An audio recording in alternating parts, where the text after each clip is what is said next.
En aquest vídeo aprendrem a calcular l'àrea i el perímetre dels trapecis rectangles.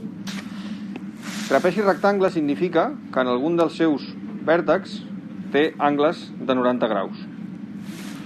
Aleshores, en aquest problema d'aquí, que ens diu quina és l'àrea d'aquest trapeci, si ens diu una de les bases i l'altra no, d'acord? És a dir, aquí podem identificar que la base gran és 20. La base petita no la conec, seria una incògnita. L'alçada, tenim això, que és 9, perquè recordem que l'alçada és perpendicular a la base. I aquí tenim aquest altre costat, que no sabem per què ens l'està donant. Però el que necessitem és trobar aquesta base petita, perquè si recordem, l'àrea del trapeci és la suma de les bases per l'alçada dividit per 2. Per tant, necessitem trobar aquesta base, si no, no podem calcular l'àrea. Com trobaríem aquesta base? Doncs l'estratègia sempre és dividir la figura en dues parts. Trenquem aquí entre un rectangle i un triangle rectangle.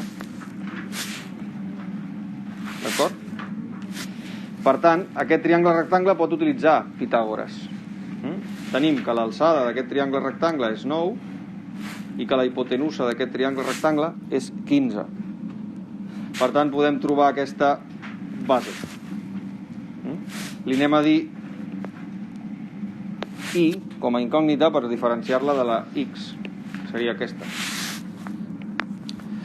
Per tant, si utilitzem el teorema de Pitàgores, que és la segona cosa que cal utilitzar en aquest tipus de problemes, l'alçada al quadrat més la base al quadrat és igual a la hipotenusa al quadrat. Canviem amb les dades que tenim del problema. L'alçada val 9 al quadrat. La base hem dit que valdria I. I la hipotenusa 15. D'acord? Doncs 9 al quadrat és 81. I al quadrat no sé què val. I 15 al quadrat és 225. Per tant, si vull trobar I, es tracta de restar 81 als dos membres d'aquesta igualtat i em queda 225 menys 81, 144. Aleshores em queda I al quadrat és igual a 144. Si prenem arrel quadrada, els dos membres d'aquesta igualtat, ens queda que I és 12. Per tant, ja tenim I, que és 12 centímetres. Però això no és el que ens demana el problema. El que ens demana el problema és l'àrea. Llavors, fixeu-vos, 20 és tot aquest tros. I aquest tros fins aquí acabem de trobar que és 12. Per tant, el tros que falta serà 20 menys 12. D'acord? B.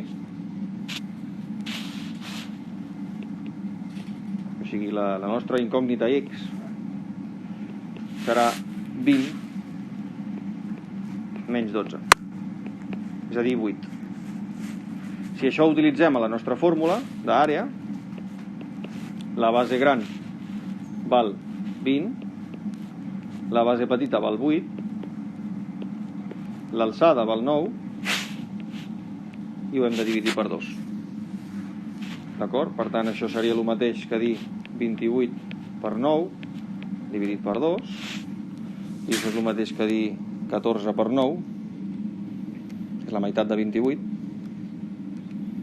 i això ens dona 126 centímetres quadrats. Per tant, les coses que hem de recordar per fer aquest problema és l'àrea d'un trapeci i el teorema de Pitàgores per trobar el costat que ens falta, o sigui, la base que ens falta en aquest cas. Per tant, això donaria 126. El mateix problema ens pot passar per calcular el perímetre. Fixeu-vos, aquí tenim un costat que no coneixem, que justament coincideix amb l'altura, però aquí no ens és interessant això. perquè recordeu que la fórmula del perímetre és la suma dels costats, x més 28 més 26 més 18, això serà el perímetre, d'acord? Però, clar, aquesta x l'hem de trobar. Sense aquesta x no podem fer el problema. Com la podríem trobar? Doncs mateixa estratègia d'abans. Separem aquest rectangle en dos triangles, perdó, en un triangle rectangle i un quadrat. Bé, en aquest cas un rectangle. Llavors, fixeu-vos, aquest triangle rectangle té l'alçada desconeguda, x, i la base també desconeguda. D'acord? Però sí que és fàcil de trobar, perquè fixa't, si tot el tros és 28, aquest trosset d'aquí i aquest d'aquí és 18, doncs aquest d'aquí serà 28 menys 18. Perquè és 18 perquè el de sota és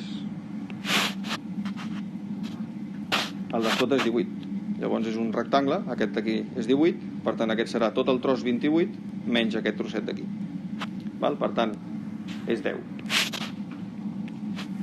Per tant, si apliquem el teorema de Pitàgores novament, tenim que l'alçada d'aquest triangle rectangle és x. La base d'aquest triangle rectangle és 10 al quadrat. Perdó, és 10. I la hipotenusa és 26. Per tant, intentem aïllar la x.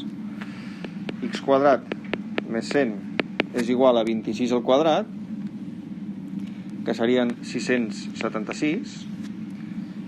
Ara, si restem 100 a cada membre de la igualtat, tenim que aquí ens quedarà x quadrat, i aquí ens quedarà 576, i si prenem arrel quadrada als dos membres d'aquesta igualtat, ens queda que l'arrel de 576 és 24. Ara tan sols cal substituir en la fórmula del perímetre la x per 24,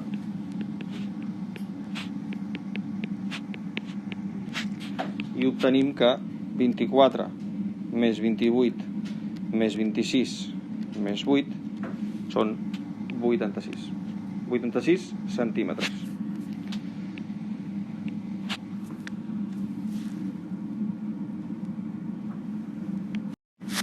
En aquest segon problema, tan sols cal recordar que el perímetre de qualsevol figura és la suma dels seus costats i, per trobar el costat que ens falta, com abans, el teorema de Pitàgores.